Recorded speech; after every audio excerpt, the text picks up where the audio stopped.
my friends Toby had just started working at the Colonel Brewery that was, at the time, was a small brewery down the road. And he used to bring around these beers, and I was just blown away by the fruit flavours that they got from, just from the hops. I met Dave whilst I was on a climbing trip. Whilst we were away, we were starting to get exposed to craft beer in Australia and New Zealand. It was sort of a fortunate coincidence that we just met up and decided to go for it. And we started brewing in August 2011, which is relatively recently. And we just worked really, really hard.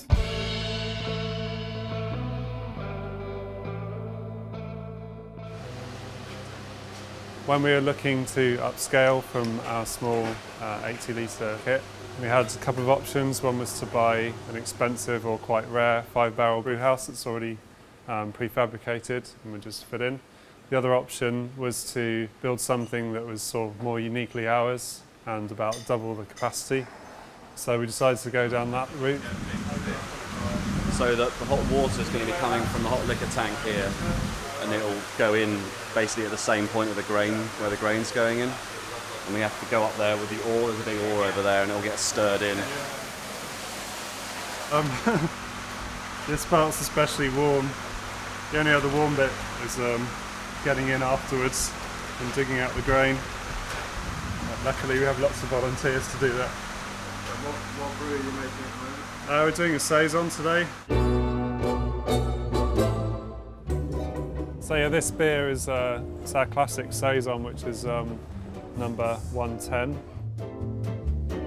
So we infused it with some Jensen's gin, relatively low blend, but you get a lovely aroma and flavour of juniper, and you get some of the other botanicals coming through in it. Other good thing about saison is that it stays fresh. As the hops die down, the yeast will kind of take its place and it'll keep it fresh. Flavours will change, but it'll still be sort of fresh and light, enjoyable. Cheers.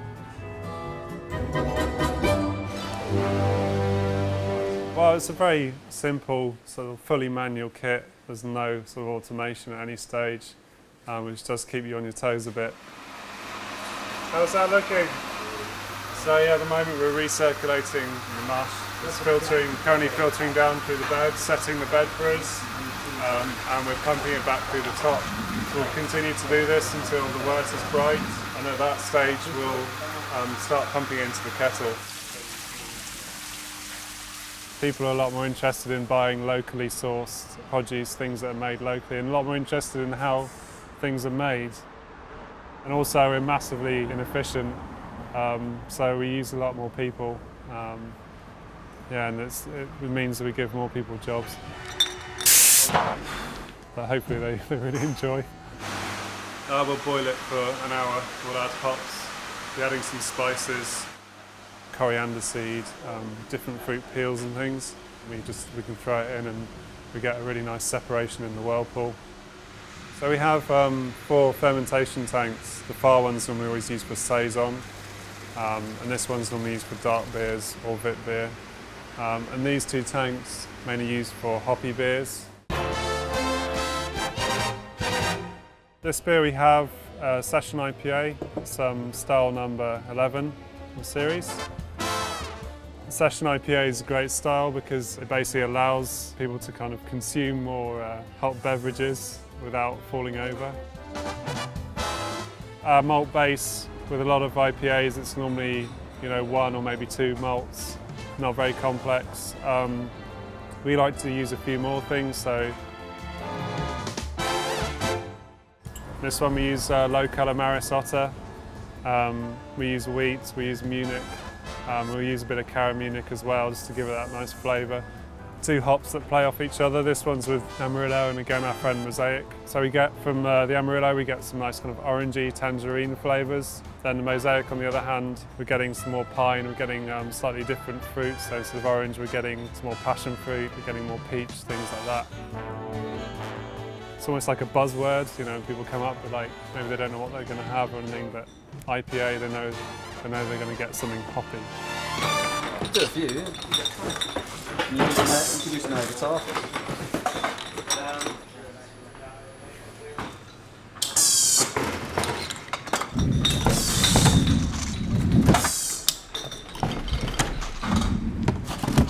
All of our beer is conditioned either in bottle or in keg, which means that secondary fermentation takes place. We added sugar to the beer, so the residual yeast that are in the keg or the bottle will eat these sugars. They'll produce carbon dioxide, which has nowhere to go, so that will stay inside the beer. And so when you open it, that's where you get the carbonation and things. What's interesting about it is you're dealing with a living thing, and so it can change quite drastically over the course of 6 or 12 months. By having the yeast still in the bottle, that can kind of enhance the flavour. So what we'd normally do is we'll take a finished beer and we'll condition it in the barrel for 3 to 6 months. It's good fun, and it's nice to have some different beers for people to try when they come here on Saturdays and things. So we've got like a nice range of things for them to choose from.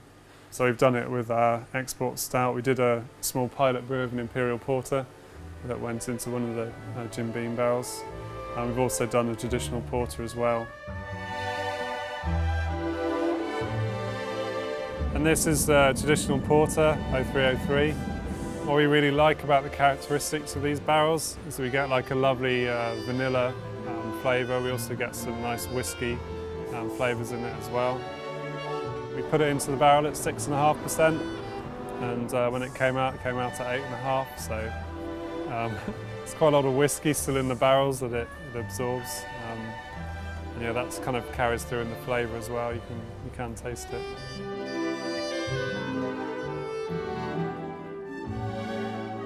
We're looking, as I was saying before, we're looking at getting another site for warehousing and things, and that will allow us to expand here.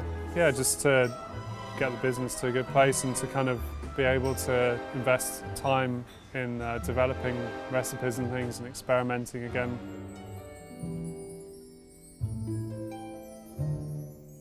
Go down to your local brewery, go somewhere where you like their beer, and just go and get involved there, do anything you can do.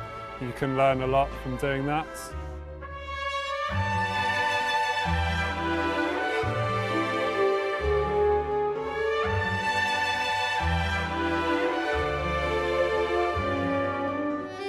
I think people are limited by their own doubts, and you just got to have some self-belief and just go for it and just try it.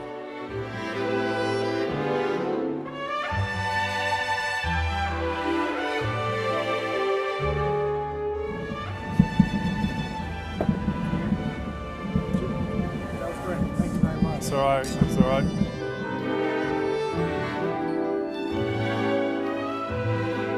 Let's not drink too much more of that.